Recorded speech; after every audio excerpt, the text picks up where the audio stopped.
Bonjour, je suis Jean-Max Méjean. Aujourd'hui, je ne vais pas vous proposer une promenade comme d'habitude dans le 7e art, mais nous allons faire ensemble un petit pas de côté et je vais proposer une thématique avec notre invité qui va arriver et je vais lui proposer une controverse, ce qui nous permettra de débattre autour de son travail, de son œuvre et de ses projets.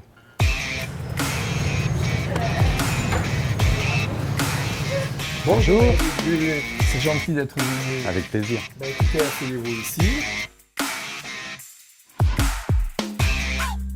Alors, Éric Bu, vous êtes né à Pantin et vous avez débuté vers l'âge de 13 ans comme comédien chez Jean-Pierre Mocky. C'est déjà un beau début de carte de visite. Vous êtes évidemment metteur en scène, dramaturge, réalisateur de nombreux films, dont un court-métrage qui a été récompensé en 2008 à Cannes et qui s'appelle Soleil des Ternes. Vous avez réalisé ensuite plusieurs films qui ont marqué le cinéma au niveau de l'adaptation théâtrale. Le retour de Richard III par Le Train de 9h24, Le Festin de Pierre, L'Homme flottant. Et vous avez créé une pièce de théâtre qui s'appelle Est-ce que j'ai une gueule d'Arletty et qui évidemment fera référence au cinéma qu'on appelle comédie poétique à la française, voilà. Et puis je sais aussi, d'après mes notes, que vous travaillez sur une web-série, l'histoire, à partir de l'ouvrage de Pierre Notte. Bon, alors est-ce que vous aimeriez ajouter une ou deux lignes supplémentaires à ce CV que j'ai essayé de faire le plus précis possible? Alors il en faudrait beaucoup plus d'une, mais bon, on va être modeste. On commence par quoi alors? On commence peut-être par... j'ai écrit et mis en scène une deuxième pièce après Est-ce que j'ai une gueule d'Arletty qui s'appelle Dolto, lorsque Françoise paraît. Et voilà, qui tourne depuis 2 ans, qui va refaire un deuxième Avignon, et avec une grosse tournée, avec Sophie Forte, et auquel je tiens beaucoup. Donc je suis content si on peut en parler. Qu'est-ce que je pourrais dire d'autre? J'avais également réalisé un autre long métrage qui s'appelle Swamp. Et c'est là que j'avais rencontré d'ailleurs François Villa, qui est notre ami commun. Oui. Et qui était un long métrage totalement autofinancé, autoproduit, qu'on avait vendu à Canal+. C'était une histoire incroyable. Oui, en fait, alors donc vous êtes surtout un homme de théâtre et ça tombe très bien parce que j'aimerais qu'on aborde le sujet théâtre et cinéma. Comment fonctionne cette passerelle de l'un à l'autre? D'abord, je tiens à dire que c'est assez récent. Je suis un homme de théâtre, c'est vrai, là, j'ai beaucoup de projets, beaucoup de choses qui se font, j'ai beaucoup de chance, mais je viens plutôt de l'image. C'est vraiment assez récent, c'est en 2018 que Élodie Menant, qui est une comédienne de théâtre, qui a fait beaucoup de choses, beaucoup de très beaux spectacles, m'a dit un jour, est-ce que tu voudrais pas écrire pour le théâtre? Et je lui ai répondu tout de suite, non, c'est pas pour moi, c'est un truc de dialoguiste. Puis je l'ai rappelé une semaine après en me disant j'ai peut-être été un peu bête, je suis peut-être passé à côté de quelque chose quand même. Je dis pourquoi pas. Et puis on s'est mis au travail, je lui ai proposé l'idée d'Arletty, enfin on l'a eu un peu en même temps, c'est une histoire assez, sur laquelle je ne m'étendrai pas, mais en tout cas je me suis aperçu très vite que c'était très très proche pour moi de l'écriture de film en fait. J'ai écrit Arletty comme j'aurais écrit un film. Que va raconter cette pièce en fait? Je suis peut-être indiscret, mais est-ce que elle aborde la vie ou le travail de comédienne? On a vraiment raconté la vie d'Arletty, 94 ans de vie même très exactement, avec un axe qui était un axe sur cette notion de liberté, cette liberté individuelle, qu'est-ce qu'on est prêt à sacrifier pour sa liberté individuelle. Voilà, pour aussi expliquer un petit peu les petits dérives qu'elle a pu avoir pendant l'occupation. Vous abordez ce sujet? Bien sûr, on aborde absolument tout. Pas du tout comme des procureurs, mais juste comme des auteurs qui cherchent à comprendre un petit peu d'où elle venait et ce qui lui a fait faire certains choix à un moment donné. Voilà. Et c'est un personnage pour lequel au début, je ne savais pas trop comment le prendre. Et puis très vite, j'ai pensé à mes 2 grands-mères. Et je me suis dit quand même, ces femmes qui ont vécu 2 guerres, qui ont dû faire effectivement des concessions, des compromis pour leur survie, pour leur liberté individuelle. Et tout d'un coup, ça m'a énormément touché. La deuxième figure du cinéma, après Arletty, évidemment, c'est Jean-Pierre Mocky. Bon, vous aviez 13 ans, mais est-ce que vous l'avez vu travailler au niveau direction d'acteur? Comment il travaillait? C'était très impressionnant, effectivement, on le caricature beaucoup, mais il était lui-même sa propre caricature quand même. Il était débordant, il était il était très attachant en fait. Les gens l'adoraient, hein, même s'il était dur, mais les gens l'adoraient. Ouais, très caractériel, mais les gens l'adoraient. Et avec moi, c'était un amour. C'est-à-dire, il hurlait sur tout le monde, mais alors moi, tout d'un coup, parce que j'avais 13 ans, je pense. Et donc du coup, oui, j'ai gardé un... Mais le titre du film, il a tellement fait de films, c'est lequel? C'est... comment ça s'appelle déjà? Il y a con dans le titre. C'est Le piège à con, Le piège à con. Piège à con. Voilà. Vous avez côtoyé beaucoup de beaux mondes d'ailleurs, donc, et on peut dire que vous avez aussi côtoyé Don Juan. Alors Don Juan, enfin le festin de Pierre pour être exact, c'est le titre d'un documentaire, c'est un documentaire que j'ai réalisé et qui suit le travail en fait d'une compagnie que j'adore, qui s'appelle Les Épis Noirs.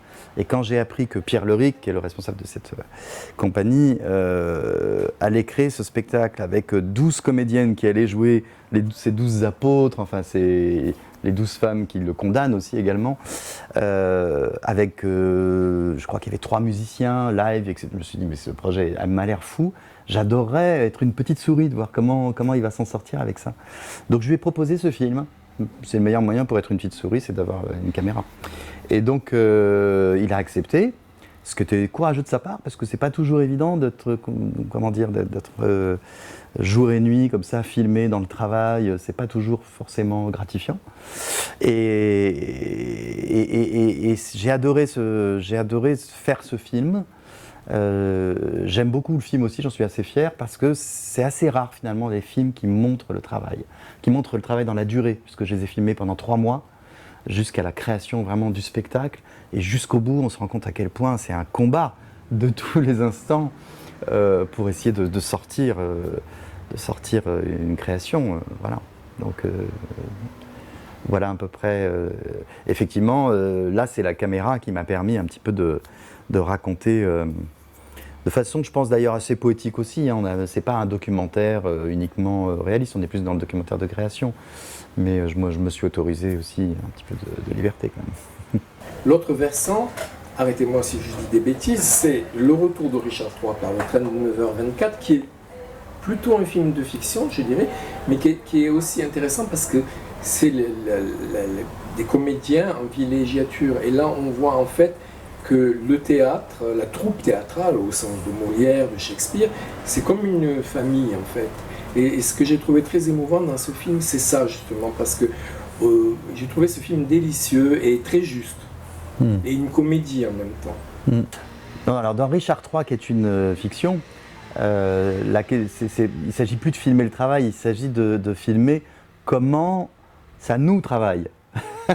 Comment effectivement la création théâtrale, enfin, quelle qu'elle soit en fait, dramaturgique, travaille les personnages en profondeur. Voilà. C'est puisque le sujet, donc on peut le raconter ou pas? C'est en 2 mots. C'est bien de le raconter. Oui, en 2 mots, c'est l'histoire d'un homme qui convoque des comédiens pour jouer le rôle de sa famille, pour résoudre un petit peu des problèmes qu'il a avec cette famille avant de mourir, puisque sa famille est partie dans un accident d'avion 10 ans plus tôt. Donc voilà, il leur a donné des fiches, sauf que évidemment les comédiens sortent des clous très très vite, débordent. Il est très vite débordé par leur propre transfert et donc les choses ne se passent pas du tout comme il avait prévu, et tant mieux. C'est justement parce que ça ne se passe pas comme il avait prévu que ça devient, je dirais, une bonne expérience pour lui. Mais je crois que c'est un peu valable pour beaucoup de films. Les bons films, c'est souvent quand quelque chose nous échappe, je crois. C'est beaucoup plus complexe que ça, parce que c'est pas une troupe de théâtre qui répète une pièce, c'est une troupe de théâtre qu'on a commandée et payée pour qu'ils interprètent des rôles qui sont les personnages de la vie de quelqu'un de réel, qui en fait n'est pas réel puisqu'il s'agit d'une fiction. Voilà, alors c'est très labyrinthique. Et moi, si je peux vous suggérer une idée, puisque je sais qu'en ce moment, j'en suis pas friand, hein, mais c'est les séries. C'est la mode. Je pense qu'une série justement sur ou la vie d'un théâtre, ou justement sur un peu ce thème que vous venez d'évoquer, je pense que ça serait quelque chose de bien, non seulement parce que ça serait un sujet de série, mais aussi parce que ça permettrait une réflexion du public lambda, ceux qui sortent pas de chez eux, qui regardent la télé ou les portables, Sur le théâtre, justement, parce que le théâtre, existera toujours, je pense. Hein. Il nous survivra même plus que le cinéma, mais il y a quand même quelque chose qu'il faut, c'est donner envie aux gens de voir du théâtre. Je ne dis pas d'aller au théâtre. C'est étrange parce que j'ai passé ma vie à la frontière, en fait, entre le théâtre et le cinéma. C'est-à-dire que quand je faisais des films, on m'a toujours dit « Ah, c'est assez théâtral », mais c'était pas péjoratif, hein. On me disait, parce que c'était souvent des huis clos, c'était souvent une unité de temps, pardon. Voilà. Et inversement, les gens qui voient mes pièces aujourd'hui disent « Ah, mais c'est dingue, comme c'est cinématographique ». Parce que ça va vite, parce que c'est découpé, parce que etc. Donc je suis vraiment à la frontière des deux. Donc je pense qu'effectivement une série comme ça, je serais vraiment dans mon élément. Bon, alors maintenant nous allons passer à l'épisode du bocal. C'était marrant parce qu'il y avait quelqu'un qui vient d'entrer, Ouais. C'était très théâtral, je trouve. Ouais. Parce que c'est quelqu'un qui voulait passer, enfin bon, et on ne sait pas, comment dire, on ne sait pas affoler. Voilà, alors nous allons passer, vous connaissez le principe de notre émission. Oui. Vous avez dans ce bocal des questions, des mots, des questions, des idées. Il faut répondre le plus vite possible. Très bien.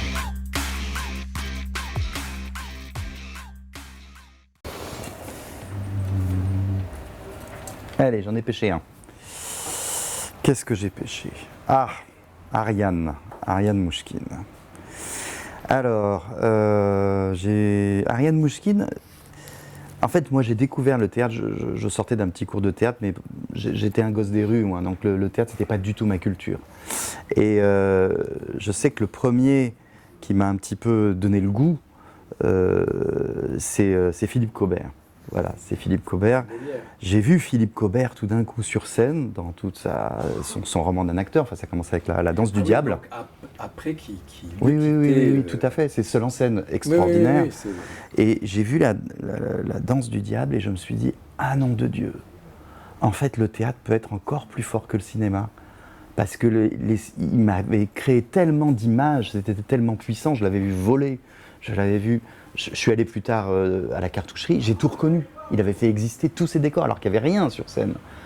Et là, j'ai compris la puissance de l'imaginaire, de l'évocation des images qu'on pouvait avoir au théâtre. Deux chevaux d'Ariane Mouchkine. Ah ouais, voilà. On la voit.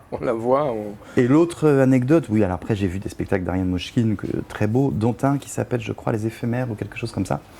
Et c'était sur un tournage d'un film muet, justement. L'épopée de ce tournage. C'était merveilleux. Magnifique. Et à la fin de la pièce, je ne sais pas si vous vous souvenez, il neigeait, il y avait de la fausse neige. Oui.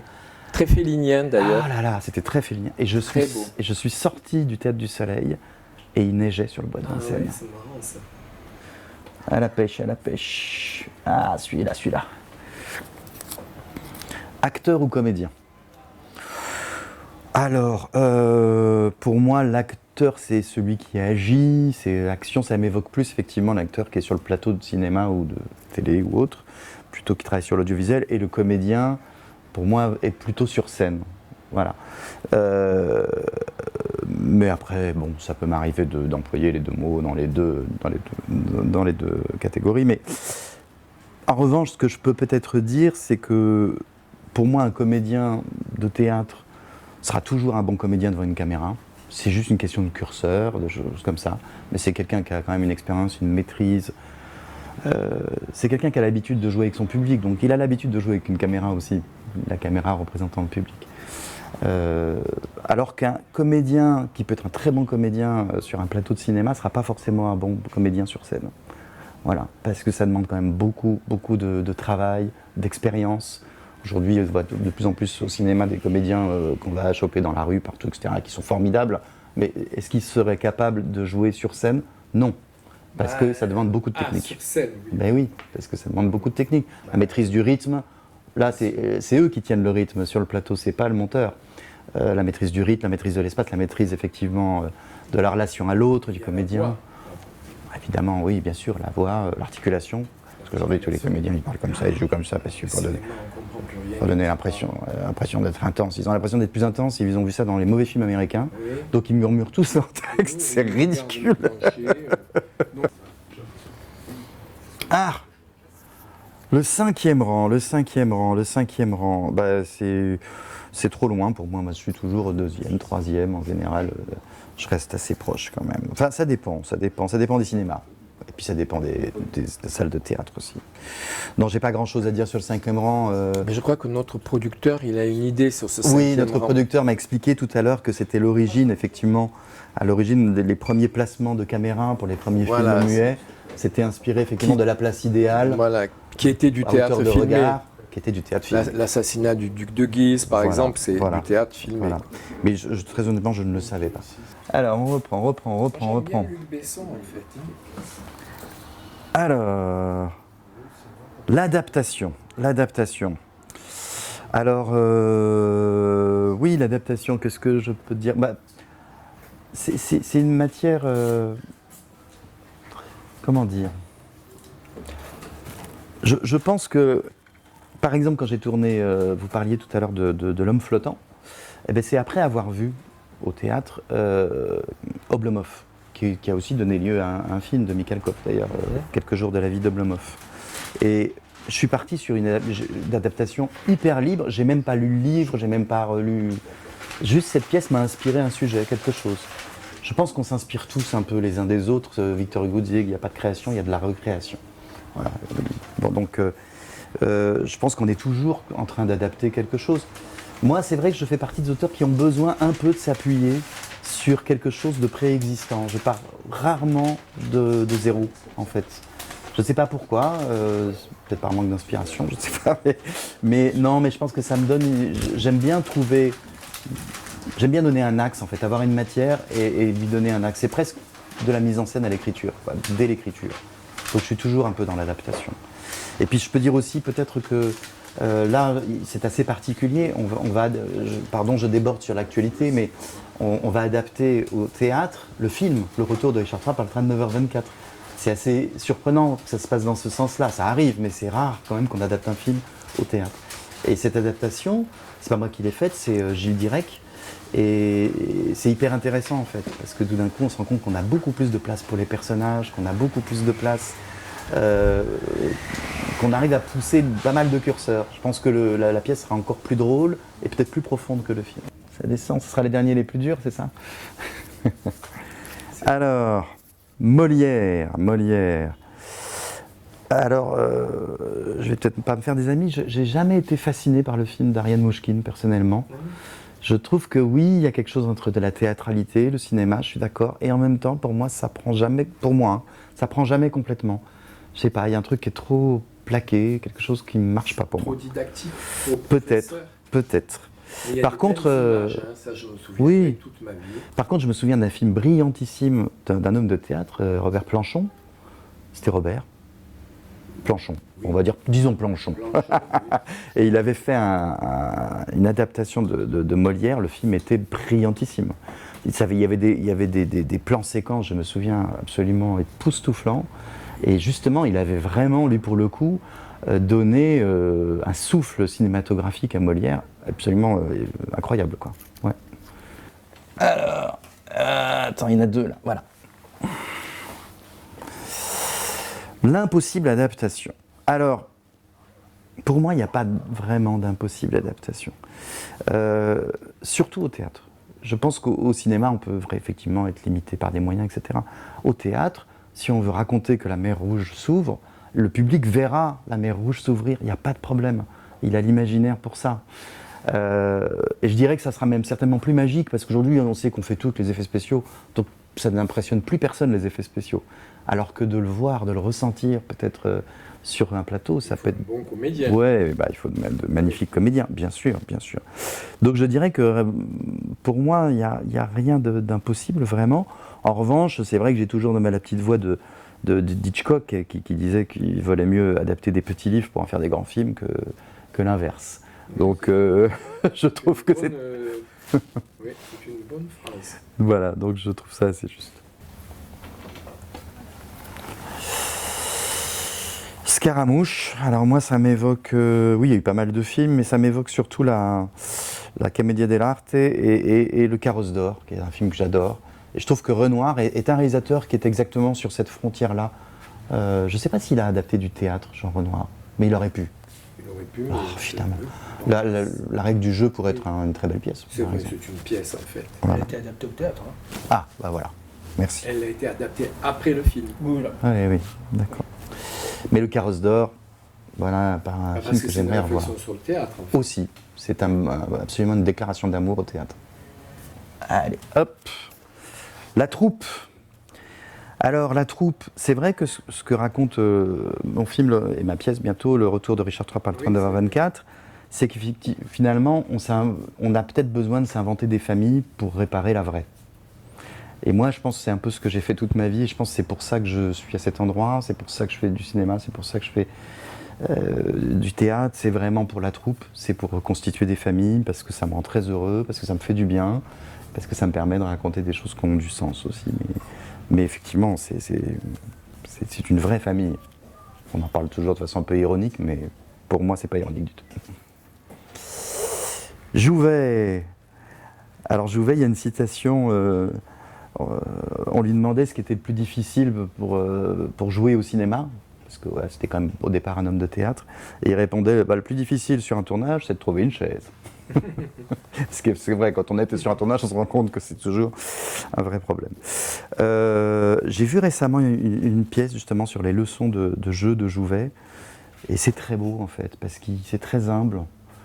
On voit à quel point il était au service du texte. Et il en parle de façon presque mystique, c'est-à-dire que il dit aux comédiens, ne cherchez pas à faire de mise en scène, ne cherchez pas à mettre des intentions. Lisez le texte, laissez-le comme une prière en fait. Et vous verrez comme une prière qu'à un moment, il y a un état de grâce qui va se passer en vous et vous serez vraiment au service du texte. Et je crois qu'on est tous à la recherche de cette grâce-là. Donc ça m'a beaucoup touché. Je trouve ça très beau.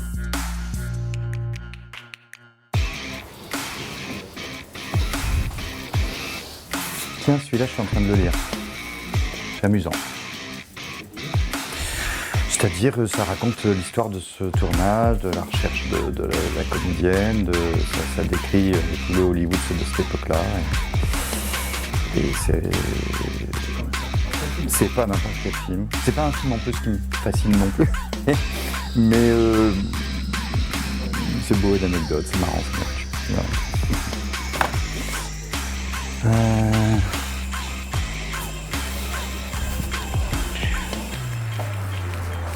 Claude Lelouch.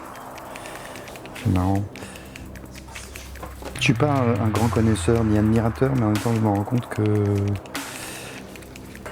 je pense que j'ai été victime de. Je pense que le bon goût est souvent un réflexe de classe en fait. Et que je pense que par principe j'ai pas aimé Lelouch parce que je voulais d'une certaine. J'étais un jeune con quoi. Tu vois, et que je me disais, je ne peux pas aimer Lelouch, parce que... et c'est ridicule. Donc ça me donne envie de revoir ces films, en fait, tout simplement.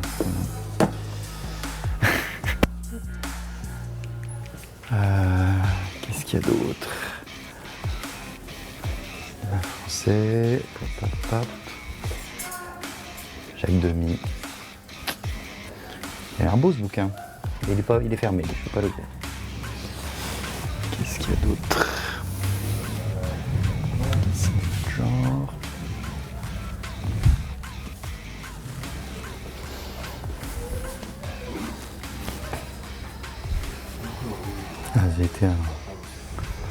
J'ai été un grand amoureux du cinéma fantastique, un peu moins maintenant, quand même. Midi, minuit. Très bon. Ah, et alors ça, c'est la Bible pour moi. Pour moi, c'est la Bible. En fait, c'est un bouquin que j'ai souvent, que j'ai, et que j'ai souvent offert, ou que j'ai souvent conseillé, parce que je trouve que c'est comme une grammaire, en fait. D'une part, c'est comme une grammaire, c'est vraiment deux réalisateurs que j'adore, qui parlent cuisine, et qui sont très concrets. Et je trouve que non seulement c'est précieux, parce qu'on apprend plein de choses, on apprend comment se construit une pensée de cinéma, mais je trouve aussi que ça démystifie énormément, ça désacralise. On n'est pas dans le truc d'icône, quoi. On est vraiment dans deux réalisateurs qui expliquent, bah voilà, on a eu ça comme contrainte, alors finalement on a fait les choses comme ça, et puis on s'est aperçu que c'était intéressant, etc., etc. Et je trouve que c'est très généreux et très humble à la fois. J'adore ce bouquin. C'est drôle.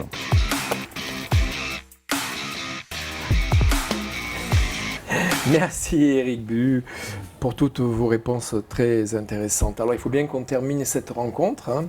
Alors je vous propose de répondre au questionnaire de Proust très rapidement et sans réfléchir surtout.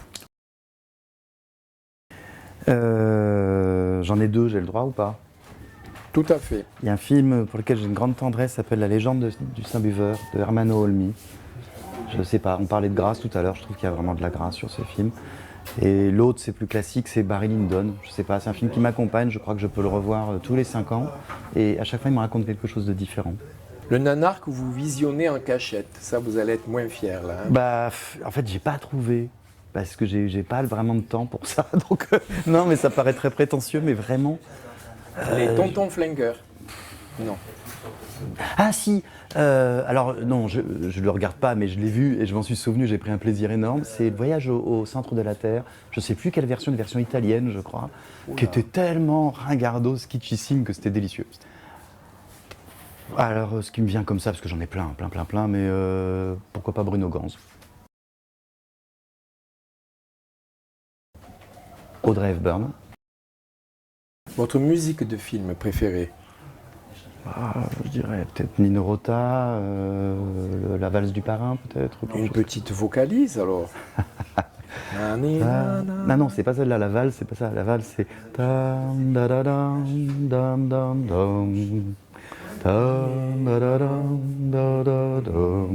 Réplique qui fait mouche. J'aime beaucoup dans les 400 coups quand le prof lui demande quoi ta mère, qu'est-ce qu'elle a encore ta mère? Elle est morte. c'est pas brillant, mais ça l'est quand même. Cinémonde. Un film que les moins de 20 ans ne peuvent pas connaître. Oh là, tous quasiment. Aujourd'hui, on est tellement. Excellent. Non, mais c'est vrai. Alors, je vais peut-être une réponse un peu plus longue, mais je trouve que moi, je suis d'une génération, puis vous aussi, où le cinéma faisait partie. On se construisait sur les films.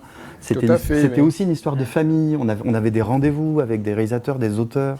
Je trouve qu'aujourd'hui, on est tellement dans un truc de consommation. J'ai l'impression que c'est en train de disparaître, ça. Donc. J'ai l'impression que c'est comme s'il n'y avait plus de grand-père, plus de grand-mère, comme un effacement. Donc c'est un peu terrible. Mais bon, pour répondre à la question plus concrètement, je sais pas.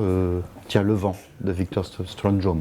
Oh, on peut les dire. Celui-là, c'est même ceux de moins de 100 ans. De moins 100 ans. Naissance d'une nation aussi. Oui, voilà, naissance d'une nation. Je pense pas que ça. Non, mais Le Vent, c'est beau. Oui, oui. C'est un film sublime.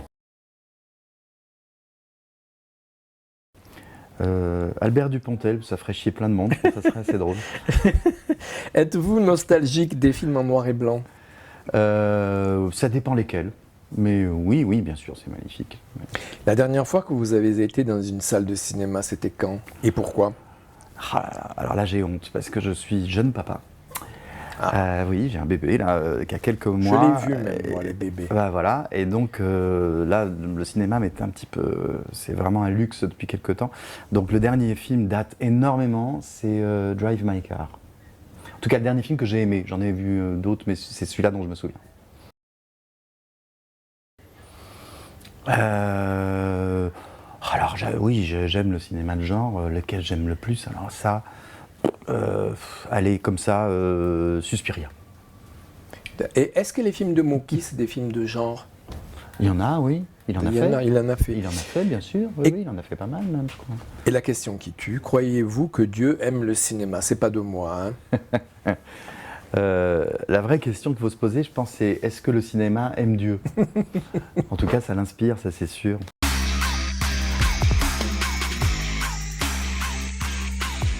L'actualité, c'est avant tout le Festival d'Avignon, où je vais créer donc le retour de Richard III par le train de 24 au théâtre du Roi René. J'aurai également Dolto, ma pièce Lorsque Françoise paraît. Je suis en train de finir l'écriture d'un nouveau spectacle musical aussi, qui va s'appeler La Voix d'Or, et qu'on créera, je pense, dans 1 an à peu près. Et puis, j'essaie de travailler sur une série. Alors, je retiens votre idée tout à l'heure, de série, mais inspirée d'un article de Florence Aubenas sur une enfant sauvage.